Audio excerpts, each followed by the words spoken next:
Motivation isn't real. Everyone says this. Motivation is not real. Discipline's real. I do not feel like training, but I still train because I'm a disciplined individual. You don't get to go through life only doing the things you feel like doing. So this is down to you, my friend. And listen, you may feel fired up for 10 minutes after this little talk, but you're not going to feel fired up forever. You need to put systems in place. You need to get discipline. You need to get an atmosphere of people around you who are going to keep you accountable and not make it easy for you to continue to be a fucking nobody. And then you're going to fix your life. Otherwise, you're going to stay a nobody.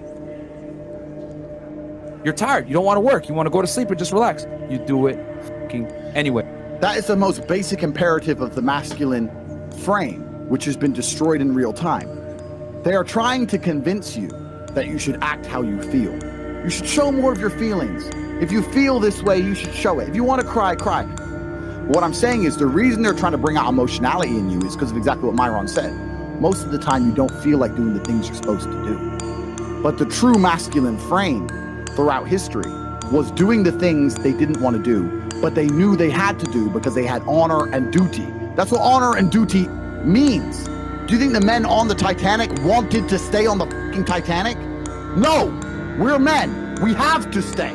We're scared, but we must. It's our duty to let the women and children on the lifeboats.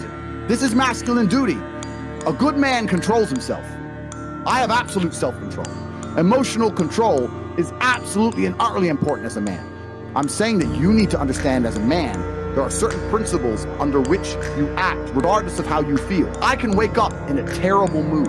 I can wake up sad. I can ache. I can have a busy day, stressed, etc. I will complete the same tasks as if I woke up in a fantastic mood.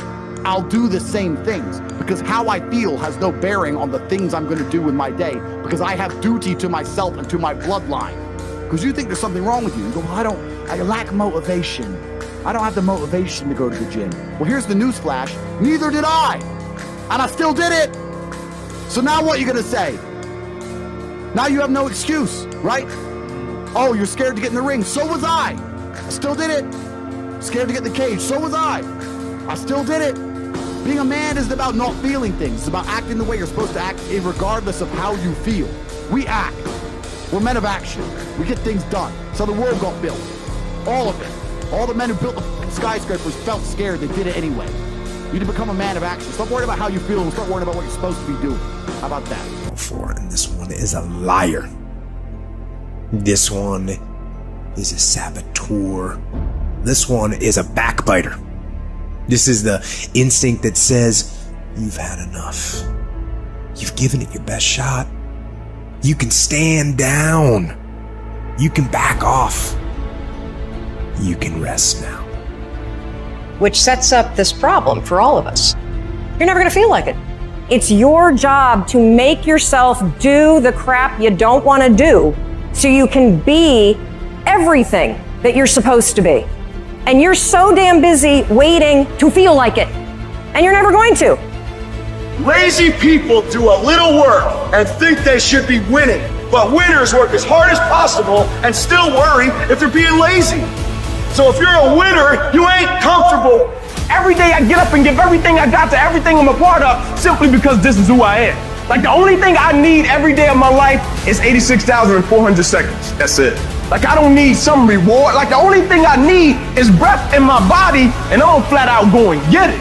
A person with passion always stands out. The world is so full of average that once you have passion and a sense of energy in your life, it distinguishes you. When you're passionate about something, it isn't reasonable, but you do it anyway.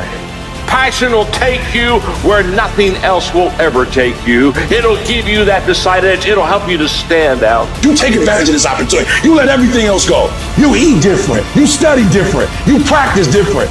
You don't belong at the bottom, and it's time for you to get your butt from down there. It's time for you to stop being comfortable at the bottom. Get your butt up and get to where you're supposed to be. You are a royal priesthood. Get where you belong. Do what you're supposed to do. Live like you're supposed to live.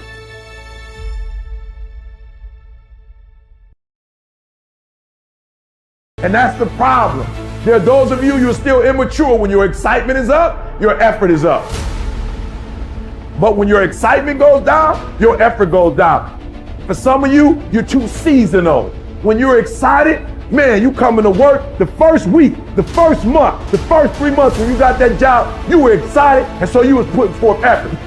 You on blade, not you got comfortable, and you're not excited no more. And guess what happened? Your effort has gone down. So do me a favor, get off of that feeling stuff. Get off your excitement. We're not dealing with feelings because feelings go up and down. You don't have to be excited. You made a commitment to that job. Did nobody force you to take that job? You signed your name on the dotted line. And commitment said, I don't care how I feel. I don't care if I'm excited. I don't care if I'm pumped up. I don't care if I'm fired up. You made a commitment. Now it's time to put up. But life is infinite. The game of life will continue with us or without us. Which means every single one of us has a choice. We don't get to choose the nature of the game. Life is infinite. We don't even get to choose if we want to play in the game or not. Once you're born, you're in it. We get one choice. Do you want to play with a finite mindset, or do you want to play with an infinite mindset? To play with a finite mindset means waking up every day and say, I'm going to be the best, I'm going to be better than everybody else.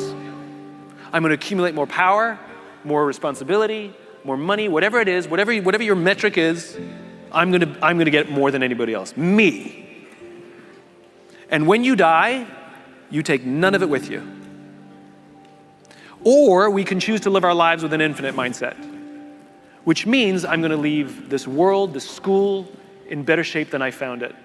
It means I'm going to devote my life to see that those around me rise. And we know that we're living with an infinite mindset because our obsession is seeing that we have an impact on the lives of the people around us. We've all had teachers, and some of you are those teachers, where 20 or 30 years from now, I can go to one of your students and say, you're a remarkable human being, you've accomplished so much in your life. How did you become the person you are today? And they will tell me your name. We all remember the teacher who believed in us. We all remember the teacher who had our backs. We all remember the teacher who saw something in us that nobody else saw. We've forgotten all the others, but we remember those couple. And that's what it means to live with an infinite mindset. It means we divert ourselves to that mindset for everyone in our lives. That other teachers will say that about us. Other principals will say that about us. Other students will say that about us. Our friends will say that about us. I am who I am today because of you, and I will commit to live the same life that you taught me how to live. And you will literally live on beyond your own lifestyle, your own lifetime. That when you're gone, others will carry your work for you. This is what it means to live an infinite life, and it is just a choice.